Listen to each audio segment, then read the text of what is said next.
Olá pessoal, tudo bem? Sejam bem-vindos a mais uma meditação sobre o Evangelho. Hoje o Evangelho está em Mateus, capítulo 13, versículos de 36 a 43. E como sempre, vamos nos aproximar da palavra de Deus em oração.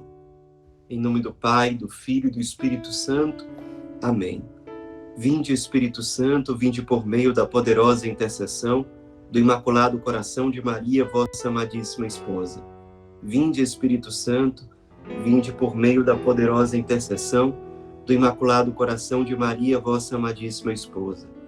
Vinde, Espírito Santo, vinde por meio da poderosa intercessão do Imaculado Coração de Maria, vossa amadíssima esposa. Vinde, Senhor, iluminar nossa mente, nosso coração, todo o nosso ser, que nossa alma seja terra fértil a acolher as sementes da Tua palavra.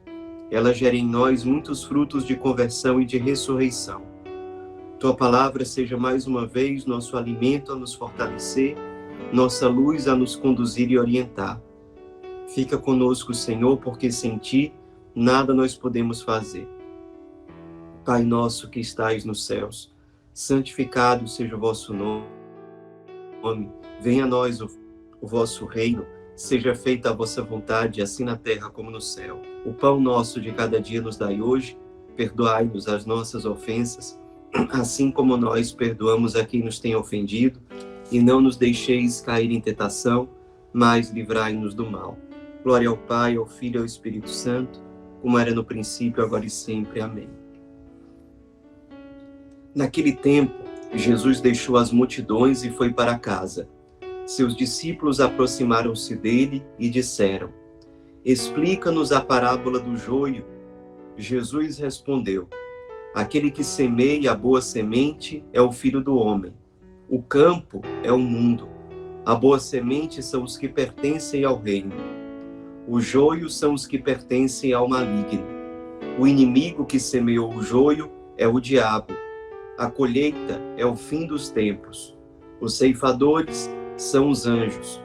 Como o joio é recolhido e queimado ao fogo, assim também acontecerá no fim dos tempos.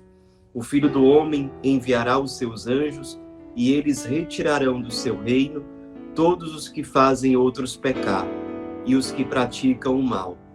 E depois os lançarão na fornalha de fogo. Ali haverá choro e ranger de dentes. Então os justos brilharão como o sol no reino de seu Pai. Quem tem ouvidos, ouça. Então, pessoal, nós estamos retomando um evangelho que foi lido há poucos dias atrás, no contexto de uma celebração dominical. Hoje nós retornamos a essa famosa parábola do joio e do trigo, que está aqui no capítulo 13 de São Mateus, no contexto de várias parábolas que Jesus conta para tentar explicar, para a gente, para os discípulos daquela época, o que é o reino de Deus, que é o núcleo da pregação e do anúncio do Cristo nas suas missões de lugar para lugar. E no caso da parábola do joio e do trigo, Jesus nos ensina, como ele mostra aqui muito claramente, que nessa parábola existe um semeador que representa o próprio Cristo, e ele semeia, ele joga as suas sementes numa terra que representa o mundo. E ali, nessa terra, crescem juntos o trigo e o joio. Se você tiver curiosidade, você pode olhar aí, procurar no Google mesmo, a imagem do trigo e do joio. Você vai perceber que eles são muito parecidos, sobretudo no começo da colheita. Eles são muito parecidos. E Jesus diz que o joio e o trigo, eles não podem ser separados, assim, de início, porque como eles são muito parecidos, há o risco grande de, na hora que você for separar, você cortar não só o joio, mas o trigo também. Então você tem que fazer o que a galera fazia naquela época, esperar que os dois cresçam até o fim, para que no final, quando o trigo e o joio já estão mais diferenciados entre si, possa haver a ceifa. E esse momento de separar o trigo do joio é uma representação do juízo final, quando no fim dos tempos o Cristo virá na sua glória separar aqueles que foram fiéis a Deus, que buscaram realmente a sua salvação, a sua conversão, daqueles que negaram a Deus e negaram a salvação. Aqueles que vivem nas trevas e aqueles que vão brilhar, como diz Jesus no fim do evangelho de hoje, aqueles que vão brilhar como o sol. Então, vai ser a separação daqueles que preferiram as trevas para aqueles que preferiram a luz, e a luz eterna. A gente sabe aqui, pela explicação de Cristo, que o trigo representam os justos, aqueles que buscam fazer a vontade de Deus, que buscam a salvação. Enquanto que os joios são aqueles que representam os filhos do maligno, aqueles que optaram pelo mal, que negaram a Deus de várias formas. E o joio e o trigo a gente poderia refletir de duas maneiras. Primeira leitura que a gente pode fazer é que o trigo e o joio estão misturados na própria comunidade cristã. A gente tem numa comunidade cristã, seja ela qual for, ali aqueles que são mais imagem do trigo e o joio aqueles que são mais imagem do maligno, ou da presença do maligno, da negação de Deus.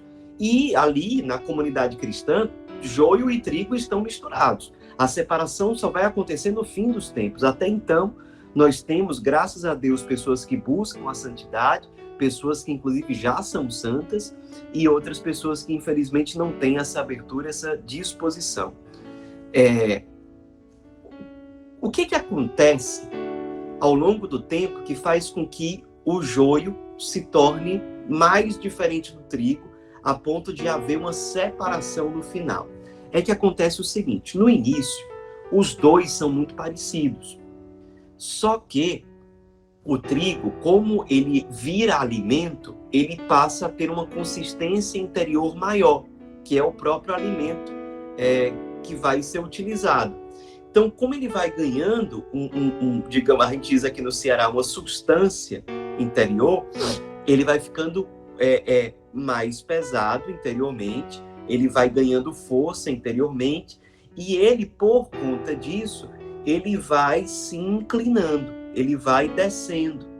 Enquanto que o joio, ele não é feito para ser alimento, ele pode ser comido, mas ele faz mal ao corpo. Às vezes pode ser até uma espécie de veneno. E o joio, como ele não é feito para alimentar, de fato, ele não se enverga, ele não desce, ele não baixa, ele fica sempre parado. Enquanto que o trigo, ele é dócil e ele desce, o joio, ele fica sempre na mesma posição, ele é inflexível, representando uma soberba, aquele que não se deixa conduzir. E ele não desce, porque ele não tem alimento, substância interior. Então ele fica sempre naquela mesma posição.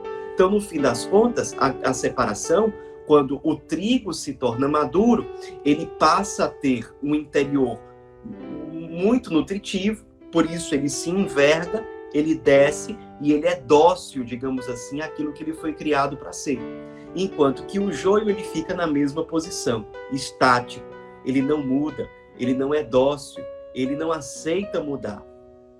Esse primeiro aqui, que é o trigo, por isso ele é alimento, ele se deixa triturar, como a gente diz na nossa espiritualidade, no nosso carisma Lumen, ele se deixa triturar, ele se deixa alimento, nós somos chamados a ser Eucaristia para o mundo, nos deixar triturar com alegria, e por isso nós deixamos que esse amor pelo Cristo cresça dentro de nós. E quanto mais ele cresce, esse desejo de ir ao encontro, mais nós descemos, mais nós assumimos uma posição de humildade, mais nós nos deixamos, quanto mais nós amadurecemos, mais nós estamos prontos para sermos consumidos, para sermos triturados.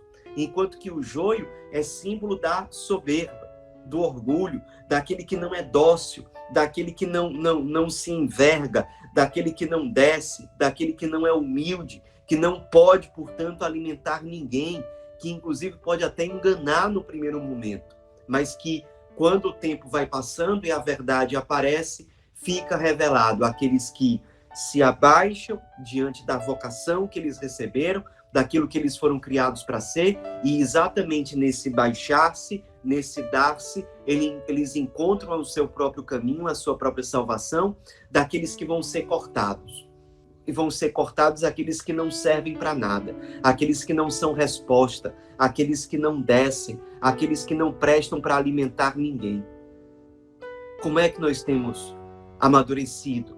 Temos amadurecido como trigo, que pode ser resposta e que pode ser alimento e que pode, inclusive, pelo sacramento da Eucaristia, se tornar a Eucaristia, o Cristo que se faz alimento no sacramento, no pão que é consagrado, o trigo que vira pão, que pode ser consagrado para virar Cristo. O joio nunca pode. O trigo verdadeiro, o bom trigo, ele pode ser preparado. À medida em que ele amadurece, ele cresce na sua vida interior, na oração, nos sacramentos, ele cresce no amor a Deus, interiormente ele cresce. Quanto mais ele cresce, mais ele baixa, mais ele reconhece a sua verdade, ele é humilde, ele quer servir, ele quer se dar, ele quer ir ao encontro para se fazer alimento. E olha que beleza, ele pode se fazer alimento se tornando pão. E esse pão pode ser consagrado pela graça de Deus, pela oração da igreja e ser conforme o Cristo, ser configurado ao Cristo. Nós somos chamados a ser trigo. Nós somos chamados a alimentar a nossa vida interior, a deixar crescer em nós o amor pelo Cristo, a nos baixarmos, a sermos humildes, a estarmos dispostos a servir, a nos dar por Deus, pelos irmãos, a sermos triturados, a sermos resposta, para no final das contas, pela graça de Deus, podermos ser pão, que pela consagração é separado do mundo para ser configurado ao Cristo. Essa é a nossa vocação última de trigo. Não sejamos como o joio, autossuficientes, arrogantes, que não se envergam, que não servem, que não prestam para serem alimentos. Não vamos seguir por esse caminho de egoísmo, de indiferença, que no final das contas não é caminho de salvação. Trilhemos um caminho de salvação verdadeira, que passa por uma vida interior fortalecida, robustecida, que passa pela humildade, que passa pela pobreza, que passa pela entrega, pelo serviço, por uma vida que é resposta, que é consumida, que é triturada e que no final das contas é configurada ao Cristo ressuscitado. Trilhemos o caminho do trigo, deixemos de lado o joio. Uma segunda forma de interpretar o trigo e o joio é a gente perceber que eles estão misturados na nossa alma. Percebamos, pela graça de Deus, numa profunda oração, num profundo exame de consciência, quais são os joios que já podem ser arrancados de dentro de nós, a maldade que ainda existe em nós, o egoísmo, a indiferença em tantos pecados, tantos vícios, e deixemos crescer com cada vez mais liberdade o trigo que já existe em nós. Saibamos discernir, saibamos separar essas duas realidades que existem na nossa vida interior. A graça de Deus não nos faltará. Que a Virgem Maria nos ajude a colocar em prática tudo aquilo que a palavra de Deus hoje, mais uma vez, nos propõe e nos orienta. Ave Maria, cheia de graça, o Senhor é convosco. Bendita sois vós entre as mulheres e bendito é o fruto do vosso ventre, Jesus. Santa Maria, Mãe de Deus, rogai por nós, pecadores, agora e na hora de nossa morte. Amém. Em nome do Pai, do Filho e do Espírito Santo. Amém.